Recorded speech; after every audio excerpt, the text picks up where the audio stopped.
The other night we saw Shazam! Fury of the Gods, the second movie in the Shazam cinematic universe. Connor, what is Shazam! Fury of the Gods about? Shazam! Fury of the Gods follows up the first film by a few years, and the city is looking down on Shazam and his family of other Shazams. Captain Marvel, Captain Everypower, etc. They don't know what their name is yet after like 4 years. But they, they're still doing Shazam things. They're saving bridges, saving babies, whatever. Stopping carjackings and using their Superman powers for the good of Philadelphia. When an evil force comes to town, which are 3 demigod sisters who are the daughters of Athena? I think so. I believe. Doesn't really matter. They're sisters and they're the daughter of some gods. And they were banished to some floating island that has a dome around it. But then the dome is broken when Shazam breaks the staff in the first movie. And they have various powers. And then they start fucking around in Philadelphia and killing people. And Shazam and his family are forced to fight them while Captain Marvel Jr. falls in love with one of them, one of the girls. Yeah. Not Captain Marvel Jr. is his name in the comics. I don't think any of them particularly get superhero names in this one. At the end, they kind of settle on Shazam as their superhero name. But yeah, I'll just go by that. If I reference a specific one. So anyways, the family team up to fight, but they all lose their powers, and then spoiler alerts from here on out. But Billy sacrifices himself to defeat Lucy Liu, who's the main villain lady, because the other 2 sisters have a change of heart. Helen Mira, or whatever her name is, and Blue Shazam's girlfriend. Blue Shazam's girlfriend, and Captain Marvel Jr.'s girlfriend. And then Billy dies, but then they go to somehow, even though everyone lost their powers, including the wizard Shazam, who's alive now, they all go to the god realm somehow, and they bury Billy like the god he is. But then somehow Wonder Woman knows that they're there, so Wonder Woman shows up, and she fixes the magical staff because she somehow has the power to do so. She somehow has the power to fix Shazam's magic staff, and this brings Billy back to life. And then Billy tries to flirt with Wonder Woman, but it doesn't work out for him. So he goes home and, again, much like the first movie, learns the value of family. So Aiden, what did you think of Shazam! Fury of the Gods? Well, that was a meticulous plot breakdown. Yeah, it's okay, I guess. It's fine. It's a 5 out of 10 average movie. CGI's a little dumpy. We don't really get any time with the kids. They're all kind of just in Shazam form for like 90% of the movie. Which kind of takes away the dynamic and charm that the first movie had. And I guess, I don't know what else you'd do, but it feels kind of weird that fucking Shazam is just Zachary Levi the whole movie. Right. And the kid's on screen for 3 total minutes. I don't know. The action is fine. I like at the end, the creatures that come out of the ground are kind of cool looking, I guess, even though the CGI is a little dumpy. The scene where the little girl feeds Skittles to the unicorn to power it up while saying "Taste the Rainbow" is some of the most egregious product placement I've seen in many, many years. It's in the Hall of Fame with I still think the Ghostbusters Paul Rudd going to Walmart scene is pretty. The Paul Rudd cringe. Ghostbusters Walmart shit with like 8 million product placements is a little worse, but this is pretty bad. It's up there, yeah. Especially because the unicorn is plot crucial, I guess. It's really not, I guess.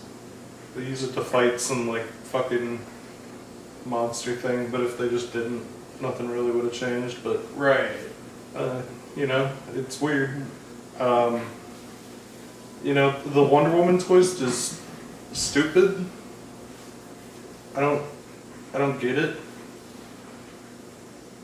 Like, I know that they were gonna chicken out of the heroic death of a 16-year-old, but fucking, it's like 2 seconds later, Wonder Woman just shows up and she's like, "Hey guys, I can fix the staff because I'm a god." It's like, okay, guess, sure. It's just like really wonky. Like, the only reason Billy Batson dies is as wonky cross promotion for the DCU, which is probably just fully canceled, and Wonder Woman's not going to be in these shit movies anymore.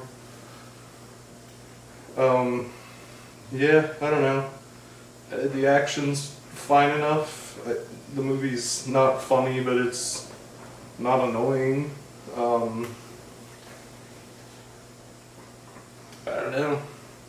don't know. It's very, very, very average. Connor, what'd you think of Shazam 2? It's a lot. I don't like it as much as the first. I think the first is actually a good movie. I think there's a lot of fundamental reasons why it doesn't work as much.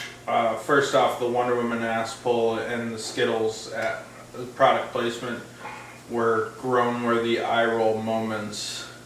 On top of that,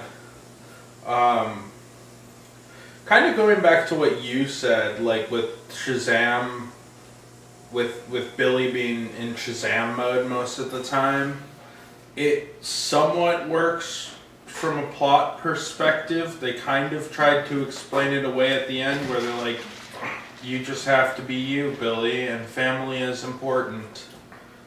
But the thing that makes Captain Marvel as a character, or Shazam, not derivative of Superman is the fact that he has this kid form.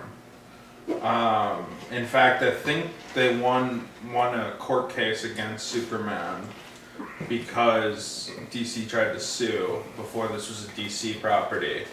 And the fact that Billy Batson is a character, as a character, is a child and is a lot different than Clark Kent is kind of what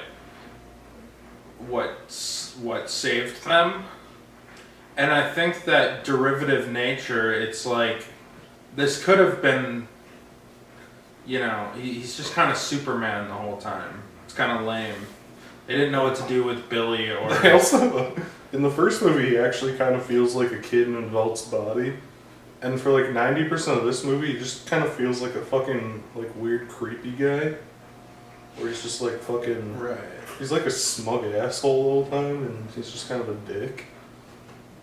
Right. And he just seems like a fucking jackass. Well, the other problem is, you look at something like the Spider-Man Tom Holland trilogy, while not perfect, the idea is that he's basically a teenager the whole time, and presumably Spider-Man 4 is going to start dealing with him having, or the second Tom Holland trilogy is going to deal with him having to grow up. That isn't really the case here because you had Billy, who was like 16 in the first movie, and now it's been 4 years, but in script years it's been 2. So Billy's already 18. In the comics, Billy was like 10 the whole time. And that's kind of the problem with adapting stuff to real life. Because now you essentially have adult Billy Batson who transforms into this adult. And the only way to not make Billy Batson to keep the levity or whatever that Zachary Levi had is to make him a smug asshole. And you basically have to overdose on Captain Marvel, where he's constantly in Captain Marvel form. So it was odd. I mean, other problems with the movie, probably the most glaring is how long it is. It's 2 hours and 10 minutes. Especially after the first movie, which was an origin of Captain Marvel, and gets rid of a lot of stuff. I think Captain Marvel 2, or Shazam 2, I'm sorry, should have been 90 minutes. It should have been 90 minutes, 30 minutes an act. Act 1, villain shows up, Billy is having family problems. Act 2, everyone uses their powers, villain strips the family of the powers, now Billy's on his own. Act 3, family proves their worth, as well as Billy proving his worth as a superhero by stopping the problem with the self-sacrifice. Or not sacrifice. You could cut that whole bullshit out. Get sacrificed. You could just have him not get sacrificed and like almost die or something. You could do the death fake out, but if you do the death fake out, like he has to just live. Like you don't need the Wonder Woman ass pull. If you're gonna fucking weird. If you're gonna do something like that, I think maybe Wonder Woman's there for some reason. Like she shows up to help, but they're still in the dome. So she can't help, and then once the dome is down, she's like, well, I have this magical power to save the Seth. I don't know, but you can cut Captain Marvel Jr.'s romance out because that was moderately pointless, and the only reason that it's important is because it proves to one of the sisters that she should be a good guy, but then the sister loses her powers, so she's totally pointless. So cut that sister out of the movie entirely and forget the romance. Cut a lot of the exposition out of the first act. Slim down. It's kind of weird. The fight. Slim down the entire third act because like half of it could have been cut, and you have a much more cohesive movie.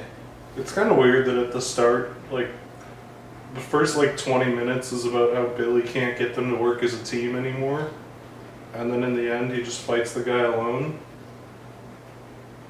Fights the villain alone. Because everyone else lost their powers. But the Latina mom said, we're always a family, no matter what happens. I feel like even if they lost their powers, they probably should have done something to tie the whole bad teamwork thing back together or something. Perhaps they get stuck in the dome too and they have to, while Billy's holding him off, Billy's about to lose and they're able to hand him the MacGuffin stick or something? I have no idea. Something. I don't know what I would do, but I would probably have him do more than cutting to them every once in a while crying. Yeah, I think the movie's okay. It just has some major flaws. And I think with a few tweaks it could have been as good as the first movie. Because I think from a direction and writing standpoint, it's mostly there. A lot of it comes down to the editing, the product placement, and that ass pull Wonder Woman moment that really hold the movie back from me to be another, well, that was pretty solid entry of the Shazam franchise.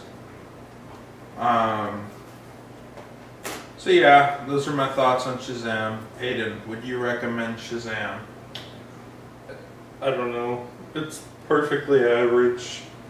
You know, superhero people gonna see it. Superhero not people won't get anything out of it. Superhero people are even seeing it, man. This movie's flopping hard. Okay, well, a certain subset of people are gonna see it, and a lot of people are not gonna see it. I think it's perfectly okay. I don't think I would recommend anyone to go see it really, because it's just very average.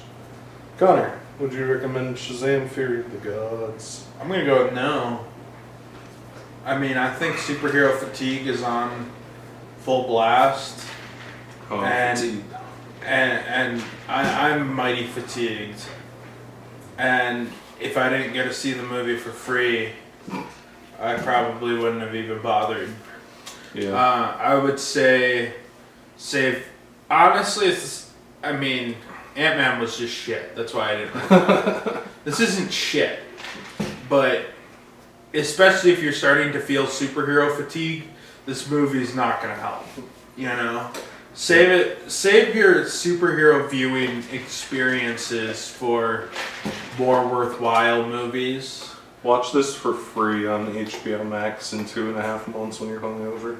Like, The Flash looks like it's going to be worse than this, probably. I don't Like, know what the Flash is The gonna Flash be. might be a massive disaster, but I will say there's more of an interesting premise. This movie is the most generic superhero movie that has ever come out. Probably. It's up there. It's a pointless watch. So even though I thought the movie was okay, I don't think I would recommend it. I think the genre of superheroes are at the point where if they want to keep making them, I'm not going to accept mediocrity or downright garbage like Ant-Man and the Wasp, Quantumanium. So my recommendations would probably change. A couple years ago when I wasn't as fatigued, I probably would have recommended it. But now, Yeah. that's not the case. Yeah. And there's more to come. There's a lot more to come this year. Flash, Guardians. Another Captain Marvel movie. And not Black Adam or a normal Shazam Some Disney movie. Plus TV shows, allegedly. Some Disney Plus TV show called The Marvels coming to the big screen. Starring Brie Larson, the lady who played Miss Marvel, and the lady who played other Captain Marvel. There's a lot of Captain Marvel franchises going on right now. Yep. All unrelated. There's Captain Marvel, there's Shazam, there's Black Adam. I also think it's bullshit that Black Adam kind of like The Rock's vanity made it so like Captain Marvel's not allowed to fight his like main villain. And they're totally like just ignore the fact that they're related. Ignore the fact that they have the same suit and the same powers and fucking Ostensibly the same character except one is evil. no, he's not evil. He's moderately edgy. I forgot about that. Yeah, he is moderately edgy. I'm sorry. I forgot moderately edgy. He's like Shadow the Hedgehog evil. Yeah. I like how The Rock decided he was gonna make Black Adam into Shadow the Hedgehog. Yeah. I mean, he just wanted to be edgy Superman. Right. So he did. Wow. I suppose that's Black Adam.